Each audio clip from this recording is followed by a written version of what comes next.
بسم اللہ الرحمن الرحیم۔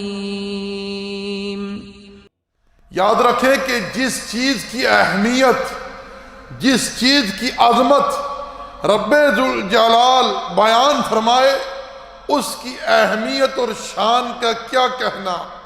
رب ذوالجلال قرآن کریم میں ارشاد فرماتا ہے وَمَنْ أَحْسَنُ قَوْلًا مِّمَّنْ دَعَا إِلَى اللَّهِ وَعَمِلَ صَالِحًا وَقَالَ إِنَّنِي مِنَ الْمُسْلِمِينَ۔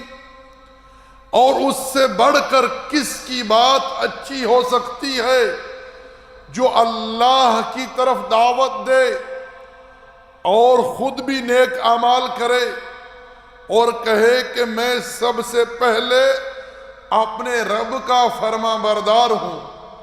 رب ذوالجلال نے اس آیت کریمہ میں ان لوگوں کی تعریف کی ہے جو لوگوں کو اللہ کے دین کی طرف، اللہ کی توحید کی طرف دعوت دیتے ہیں۔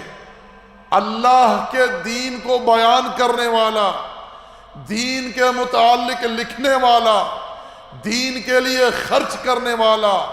یاد رکھیں جو شخص بھی تبلیغ دین کے لیے، تبلیغ توحید کے لیے، اسلام کے پیغام کو، پیغام حق کو اللہ کی خلق تک پہنچانے کے لیے جو سبب بھی مہیا کرے یا وہ خود سبب بنے، وہ اس آیت کی بشارت میں، اس آیت کی خوشخبری میں شامل ہے۔